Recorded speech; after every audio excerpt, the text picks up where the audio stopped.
Hey guys, this is Matt and Amanda from the Van Project, and we are here in beautiful Wyoming.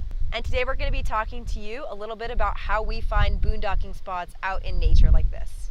What is boondocking? Do you want to do that? So boondocking is off-grid camping. You'll see there's no facilities around here. It's just us, and we have everything we need with us. Usually not paid and in nature like this. Another way to define boondocking is camping with no services. It's through this thing.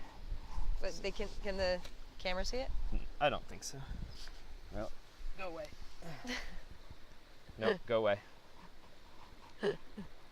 We're going to talk to you about how we find our boondocking spots, including online resources and other resources we use. People talk about boondocking. One thing you might hear, or one thing that we like to say is boondocking is all about finding the green. So what does that mean? Finding the green generally means finding public lands. Right now we're going to mention three different types. First is Park Service, second is Forest Service, and third is BLM, or Bureau of Land Management. When you're talking about Park Service lands, that's national parks. So everybody's probably, or most people are familiar with national parks. Those are parks you pay for. And one thing we recommend there is we always have our national parks annual pass. So that's $80, and that gets you into national parks. And that doesn't pay for your camping, but sometimes that pass can actually get you discounts at paid campsites. And so that's one of the things we do. National parks, it's pretty well defined where you can and cannot camp. Generally speaking, if you're going to go and camp in national parks, you're going to have to pay. And a lot of you probably want to avoid paying for a campsite, like us. So if you don't want to pay for a campsite, then you probably won't be going to national parks. You're going to want to look to the other two types of land that Matt mentioned. That is Forest Service and Bureau of Land Management, or BLM land. So if you're looking for free camping in the forest or on Forest Service land, you're going to want to look for dispersed camping areas. Sometimes the Forest Service will post signs that say dispersed camping, sometimes not. A good thing to look for is a fire ring and or what's called a carcinite sign, which are these flexible posts that have numbers on them, and those designate dispersed camping sites in some places. Forest Service land is generally just that. It's usually forest, so there are going to be trees like what you see around us. We're on Forest Service land right now. BLM, or Bureau of Land Management land, is a little bit different than Forest Service land. It's generally going to be places like deserts, maybe not as aesthetically pretty in all cases, but there are some spectacular BLM locations as well.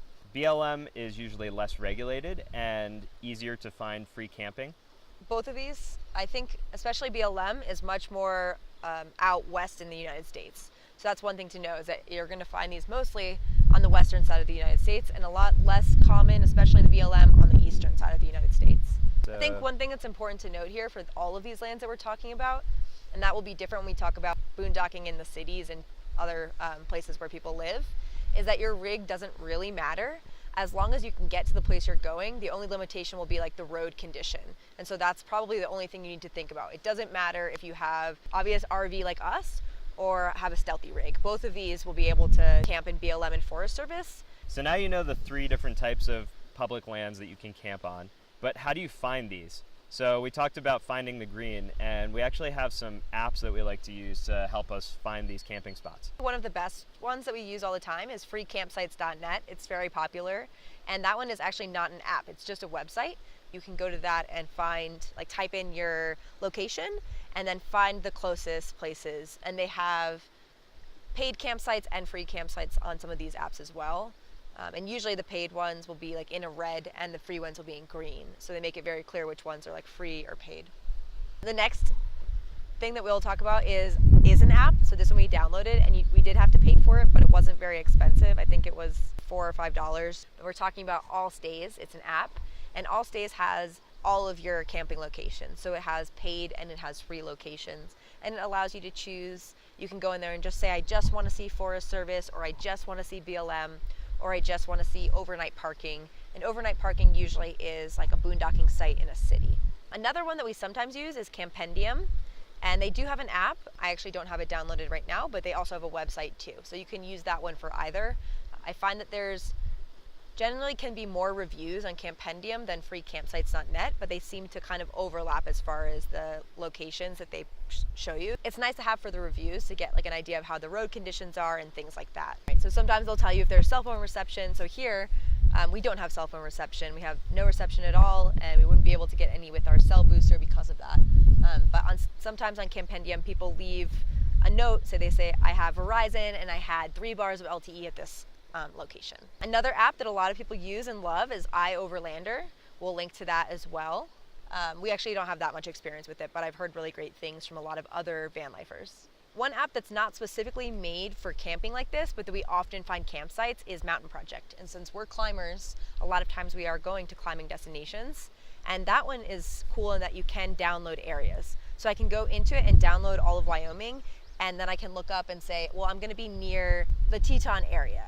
Where do I camp if I wanna climb in the Tetons? And a lot of times people will provide in there the closest campsites, whether they're paid or free, and talk to you about how to get to them and the road conditions and things like that.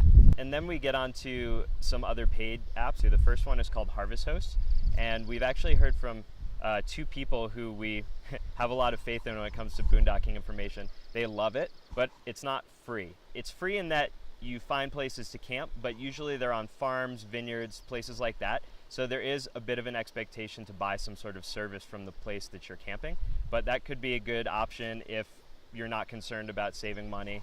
It's kind of nice, buy a bottle of wine, camp for free. Another one is Escapers Club, which again, we don't have experience using. But we've heard great things as well. It's another membership program that you can pay for, and it gives you access and more information about different locations where you can stay. Finally, we've actually heard from some people recently that hunting clubs are a good way to get access to private property that you can camp on. Now, just because they're hunting clubs doesn't mean you have to hunt. You just buy a membership and then you have access to this private land.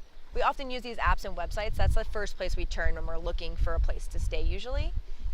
But sometimes we go other places. So one of the things is that we'll ask our online community, and that just means we go on Facebook or Instagram and we post, we're going to Idaho.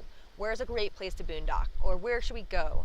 And a lot of times people will give us these awesome gems. They'll give us boondocking sites that have hot springs or with great views. So that can be a really good resource to use your social media online communities to find boondocking options in places that you're going to as well. When all else fails, ask the locals. You don't need fancy apps for your phone. You don't need websites. Just go to a place and be friendly and ask locals. And if they know that you're going to be respectful of the place that you're staying in, they might share some special places with you that you can go and camp for free. Yep, and that's actually how we found this spot. Is I went and asked about the hot springs that were staying nearby, which are called Granite Hot Springs, and I said, is there a place to camp there? And he's like, well, there's definitely paid camping. And I said, is there any free? And he said, oh yeah, there's plenty of boondocking. And then he told me about some great spots along the road into the hot springs. So that's actually how we found this spot here.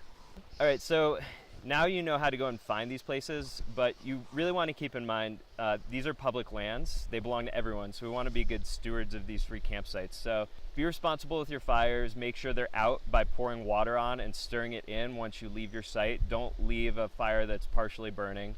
Right. Don't leave your trash. If you brought it with you, bring it out. Leave no trace. Ethics are really important to us, and we think it's really important to maintain access to these free camping places. And a big part of that is about being respectful. So just be respectful. If you need to use the bathroom and there's no facilities, make sure you dig deep enough cat holes. So that's 6 to 8 inches deep. So 200 feet from water. From water and 100 feet from trails and roads. There you go. One thing to keep in mind is just because you've camped one place before doesn't mean you can always camp there again. Rules and regulations are always changing. Just on this trip in Jackson, we're camping in a place that's been a legal dispersed camping area, and the Forest Service is changing it to a day use only site. So in a month's time, it will actually be illegal to camp there. Do your research to find out which places are legal so that you don't get into trouble and so that you don't ruin these resources for other people. So if you found this video useful and you liked it, give it a thumbs up, and maybe consider subscribing to our channel. We're posting more content all the time like this. We want to help you guys get out and enjoy these places just like we are today. Yeah. And we're actually going to be talking about how we find places to free camp in cities and urban areas next, because we have some tips there as well.